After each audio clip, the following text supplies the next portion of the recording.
انسان کی زندگی میں کچھ واقعات ایسے ہوتے ہیں جو انسان کی زندگی پر گہرے اثرات اور گہرے نقوش چھوڑ جاتے ہیں۔ کچھ واقعات تو ایسے ہوتے ہیں جن کو سن کر لوگ مشکل سے ہی یقین کرتے ہیں، مگر ایسے واقعات سچ ہوتے ہیں۔ ایک ایسا ہی واقعہ سنیں جو کہ ہمارے دوست کے ساتھ پیش آیا۔ یہ کافی پرانی بات ہے۔ جب ہم سب دوست شام کو گراؤنڈ سے واپس آ کر اپنے محلے میں جمع ہو جاتے تھے تو خوب محفل لگاتے۔ ایک دن ہم رات کا کھانا کھا کر گھر سے باہر نکلے تو دوستوں نے بولا آج جمعرات ہے اور آج جن بھوت اور چڑیلوں کا دن ہے۔ میں جن بھوتوں پر یقین تو رکھتا تھا پر کبھی ان سے آمنا سامنا نہیں ہوا، تو میں نے اس کی بات سن کر ہنس دیا۔ اس نے میری طرف غصے سے دیکھا اور بولا یہ جو گاؤں سے باہر کھیتوں میں جامن کا درخت ہے اس پر آج بھوت آئیں گے۔ اگر نہیں یقین تو تم سب میرے ساتھ جا کر دیکھ لو۔ ہم سب نے حامی بھر لی اور اس کے ساتھ چلنے کو تیار ہو گئے۔ میں ایک دوست کا نام بتاتا چلوں، یہاں اس کا نام ندیم تھا۔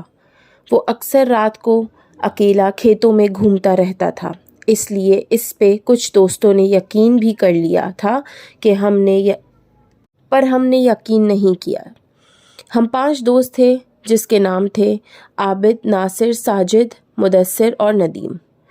جیسے ہی عشاء کی اذان ہوئی ہم نکل پڑے اس کے ساتھ کھیتوں میں جن بھوت دیکھنے۔ رات کافی گہری ہوئی چلی جا رہی تھی تو ڈر بھی لگ رہا تھا۔ ابھی ہمیں چلتے ہوئے 10-15 منٹ ہی گزرے تھے، ایک کھیت سے بکری کے چھوٹے بچے کی بولنے کی آواز آئی۔ عابد نے بولا رکو، یہاں پاس سے کسی جانور کی آواز آ رہی ہے۔ سب رک گئے اور خاموشی سے آواز سننے کا انتظار کرنے لگے کہ کس طرف سے آواز آ رہی ہے۔ ابھی تھوڑی دیر ہی گزری تھی کہ بکری کے بچے کی آواز دوبارہ سنائی دی۔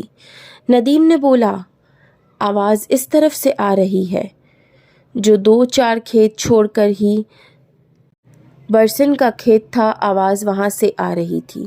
سردیوں کے دن تھے اور ان دنوں میں برسن عام ہوتا ہے۔ سب دوست اسی طرف جانے لگے تو ناصر نے بولا چھوڑو یار، جو بھی ہے ہمیں کیا لینا دینا اس سے، ہم جس کام کے لیے جا رہے ہیں اس طرف چلو۔ پر کوئی بھی نہیں مانا اور برسن کے کھیت کی طرف بڑھنے لگ گئے۔ سب نے وہاں جا کر دیکھا تو ایک چھوٹا سا بکری کا بچہ وہاں کھیت میں بیٹھا تھا۔ ہم میں سے کوئی کچھ بولتا اس سے پہلے ہی ندیم نے کہا لگتا ہے جو یہاں بکریاں چروانے آتا ہے ان کا رہ گیا ہوگا، اس کو اٹھا لو، صبح پتہ لگا کر واپسی دے دیں گے۔ سب نے اس کی بات سے اتفاق کیا اور ایسا ہی کیا۔ اس کو ہم نے اٹھا لیا اور اپنی منزل کی جانب بڑھنے لگے۔ رات کافی گہری ہو گئی تھی اور ہمارے ڈر میں مزید اضافہ ہو رہا تھا کیونکہ کھیتوں میں طرح طرح کے جانوروں کی آوازیں آ رہی تھی۔ مدثر نے بولا یار ہم کو واپس جانا چاہیے، آگے بہت خطرہ ہے۔ سب اس پر ہنسنے لگے اور اس کو ڈرپوک کہنے لگے۔ خیر وہ خاموشی سے ان کے ساتھ چلتا رہا۔ پھر راستے میں ہمیں سیٹی کی آواز آنا شروع ہو گئی۔ سب رک گئے اور ایک دوسرے کی طرف دیکھنے لگ گئے۔ ڈر سب کے چہرے سے صاف نظر آ رہا تھا، پر کوئی بھی یہ نہیں چاہتا تھا کہ ہم واپس جائیں اور اللہ کا نام لے کر اس جامن کے درخت کی طرف بڑھنے لگ گئے۔ ابھی تھوڑی دیر ہی گزری تھی کہ ہمیں چلتے ہوئے تو سامنے ہی وہ درخت نظر آ گیا۔ ہم سب دوست اس درخت سے تھوڑا ہٹ کر بیٹھ گئے۔ سب سے پہلے تو مدثر نے بولا اس بکری کے گلے میں کوئی رسی وغیرہ ڈال دو تاکہ یہ کہیں ادھر ادھر نہ ہو جائے۔ سب دوست رسی ڈھونڈنے لگ پڑے اور جلدی ہی ایک چھوٹی سی رسی مل گئی۔ اس کو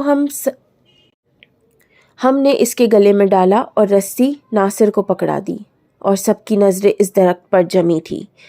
10-15 منٹ ہی گزرے تھے کہ اس جامن کی درخت کے اوپر سے ایک باریک سی لال رنگ کی لائٹ نظر آئی۔ وہ لائٹ اتنی باریک تھی اور اتنی تیز تھی یہاں بتانا مشکل ہے۔ وہ لائٹ کبھی درخت پر جاتی، کبھی درخت سے نیچے آتی۔ ہمارا خوف کے مارے برا حال ہو رہا تھا اور ساتھ ہی پراسرار آوازیں آنا شروع ہو گئیں۔ ہم سب نے اونچی آواز میں ورد کرنا شروع کر دیا۔ کچھ دوست تو وہاں سے بھاگنے کے لیے تیار تھے، ہم نے روک رکھا تھا ان کو۔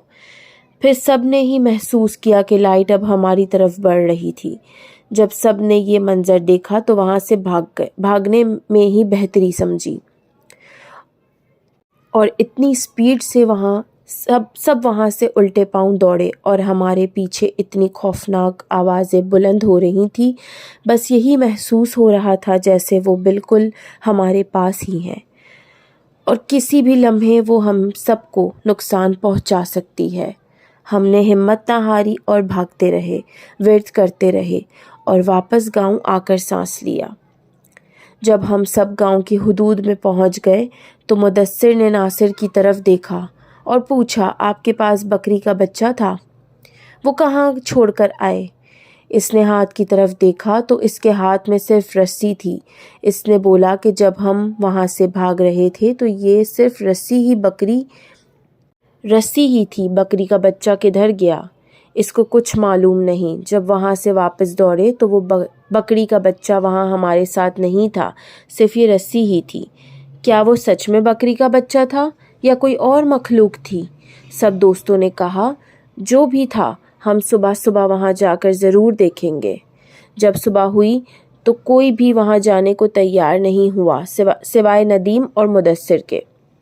وہ دونوں کھیتوں میں گئے اور اسی جگہ گئے تو انہوں نے وہاں بکری کے بچے کو مرا ہوا پایا جو جامن کے درخت کے بالکل قریب ہی پڑا تھا۔